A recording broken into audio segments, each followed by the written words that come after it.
وقتی که به جنگ ایران و اسرائیل و آمریکا نگاه میکنی با یک شگفتی هایی مواجه میشی که تا به الان توی دنیا و توی تاریخ اتفاق نیفتاده. بله، شکار شکارچی، شکار یکی از لجبازترین، پیشرفته ترین و خطرناکترین پرنده های تهاجمی دنیا، یعنی F-16 فالکون آمریکایی.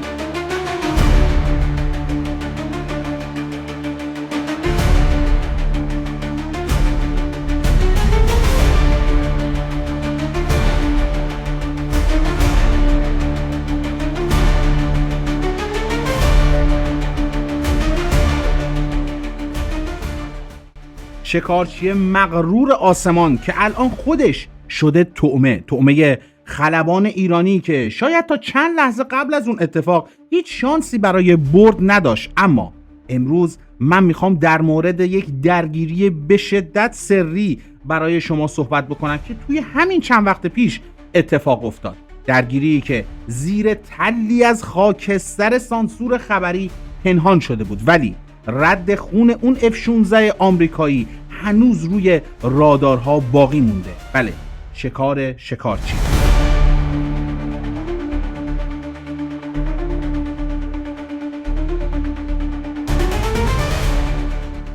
درود بر شما، اینجا کانال زاغ مدیاست و من هم جلال هستم. یک ویدیوی بسیار ویژه امروز براتون آماده کردم. تا پایان ویدیو همراه من بمونید چون مطمئنم که ازش لذت میبرید. ولی اگر تا به امروز کانال ما رو سابسکرایب نکردید این کار رو انجام بدین، دکمه زنگوله رو هم بزنین تا از محتواهای آینده ما با خبر بشین. لایک هم فراموشتون نشه چون خیلی به ما کمک میکنه.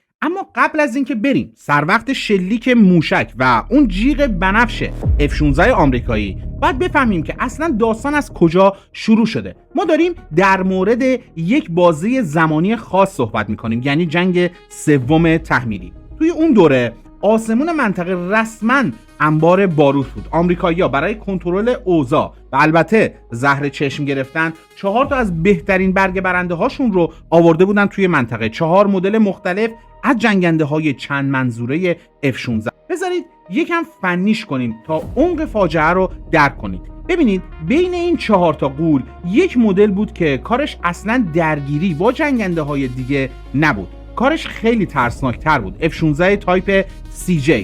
این پرنده رسما یک شکارچی پدافنده یا همون مأموریت‌های خطرناک سیاد. وظیفش چیه؟ اینکه بیاد توی حریم هوایی رادارهای پدافند زمین به هوا رو پیدا کنه، روشون قفل کنه و با موشک‌های ضد رادار هارم قبل از اینکه پدافند بتونه پلک بزنه نابودشون کنه. یعنی عملاً گرگ بیابونه.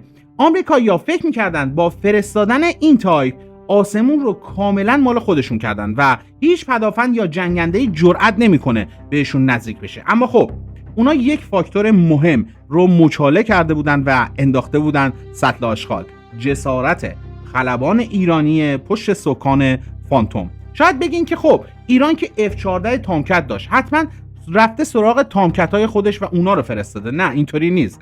جذابیت همینجاست. این بار خبری از موشک‌های فینیکس دوربرد از فاصله 100 کیلومتری نبود. این بار قرار یک فانتوم F4 بیاد وسط معرکه. فانتومی که تکنولوژی ساختش مال دهه 1960 میلادیه، یعنی دقیقاً یک نسل عقب‌تر از F-16 چابک و مدرن. روی کاغذ F-16 به لطف رادار پیشرفته، مانورپذیری فوق‌العاده بالا با سیستم‌های فلای بای وایر، کنترلر با سیم منظورمه، و جثه کوچیکش مثل یک بوکسور سبک وزن و سریع. در مقابل فانتوم مثل یک بوکسور سنگین وزن قدیمیه، قوی، خشن ولی سنگین و پر از دکمه‌های آنالوگ. اگر وارد نبرد نزدیک یا همون داگ فایت بشن، شانس فانتوم خیلی پایینه. اما خب جنگ واقعی رو کامپیوترها تعیین نمی‌کنن، آدمای پشت سیستم تعیین می‌کنن. مستندات تصویری نشون میدن که توی یک روز پر از تنش، رادارهای ایران متوجه یک پرنده متخاصم میشن که داره بیش از حد به خطوط قرمز نزدیک میشه.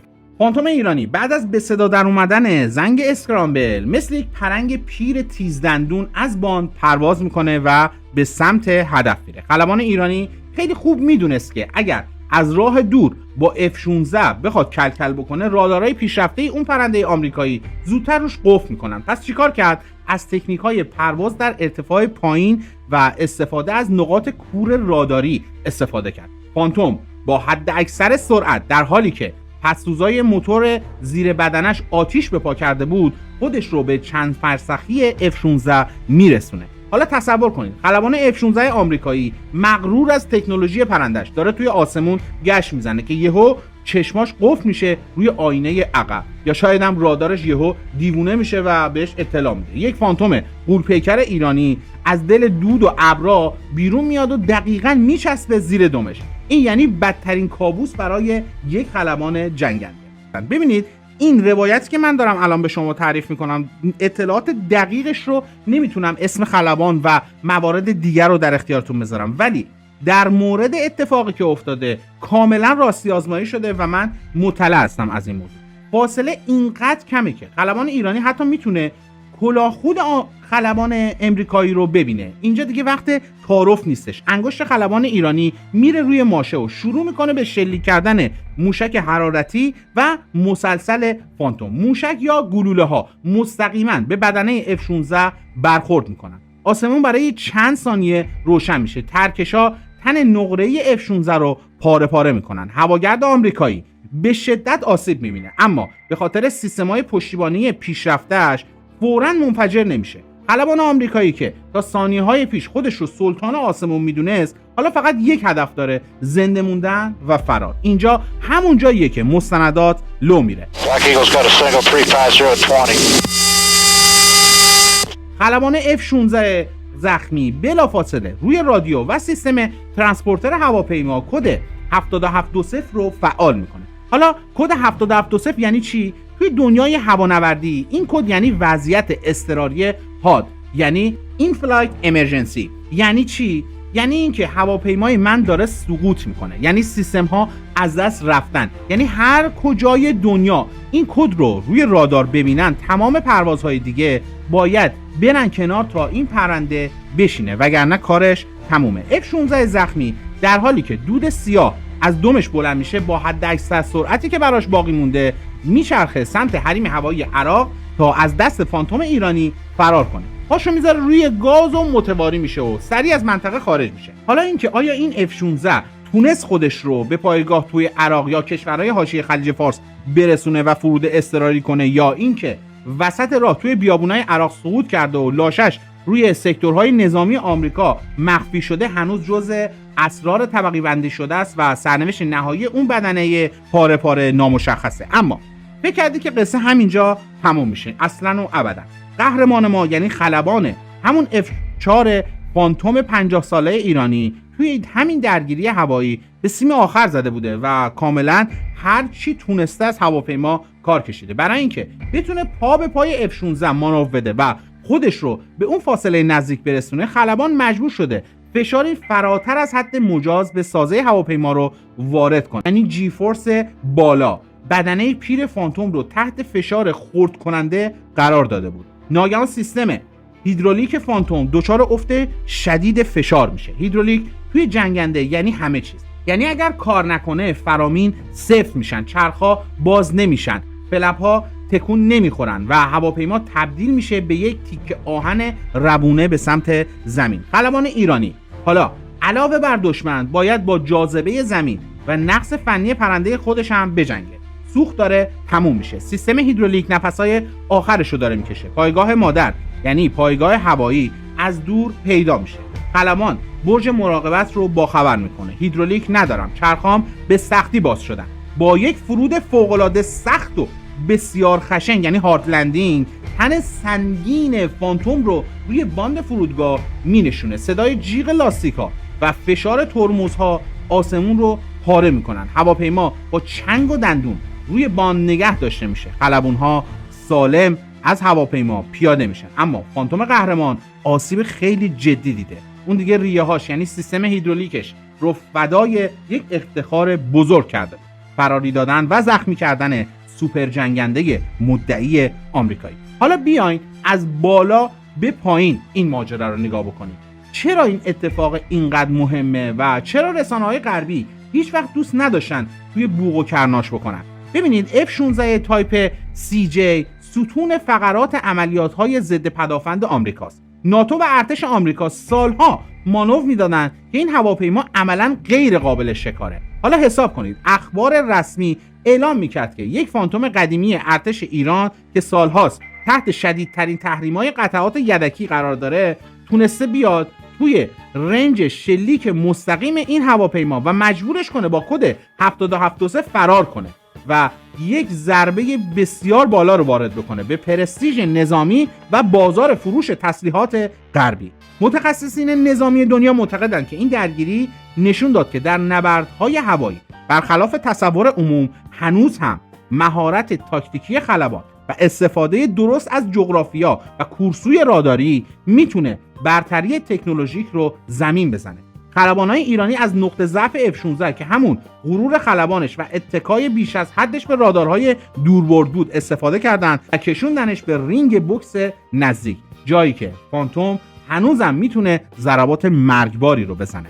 این جنگنده‌های 50 ساله با چنگ و دندون و با خلاقیت مهندسین ایرانی و شجاعت خلبان‌هاشون سال‌هاست که دارن آسمون این مرز و بوم رو حفظ میکنن. شاید فرسوده باشن، شاید سیستم هاشون مال دهه‌های گذشته باشه، اما قصه هایی مثل شکار شکارچی ثابت میکنه که آهنپاره ها نمی جنگن. این اراده ها و جیگر خلبان های ایرانیه که تاریخ رو توی آسمون می نویسه. سرنوشت اون F-16 آمریکایی هر چی که شده باشه یه چیز رو ثابت میکنه: توی آسمون این کشور هیچ شکارچی امنیت نداره. اما من میخوام یه نکته رو اینجا به شما بگم. من یادمه که خیلی موقع‌ها شما عزیزان از من وقتی که روایت این قهرمان‌های ایران و خلبان‌های شجاع ایرانی که بهترین خلبان‌های جنگنده جهان هستن رو برای شما بیان می‌کردم، خیلیاتون از من می‌پرسیدین که آیا هنوزم همچین خلبان‌هایی داریم؟ و من همیشه جواب میدادم بله.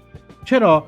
به قول تیمسار بختیاری که از خلبان‌های شجاع ما هم بودن، ایشون میگفتن که ما همون نسلی هستیم که توی جنگ ایران و عراق از این آب و خاک دفاع کردیم و هر چی که داشتیم گذاشتیم وسط تا یک وجب از این خاک کم نشه و تونستیم تمام این تجربیاتی که توی جنگ ایران و عراق به دست آورده بودیم رو به نسل‌های بعدی انتقال بدیم. پس مطمئن باشید که همون خلبان‌های شریف و همون بهترین خلبان‌های جهان که هنوزم رکوردشون شکسته نشده اطلاعات و تجربیاتشون رو به نسل‌های بعدی انتقال دادن تا از این آب و خاک دفاع بکنن.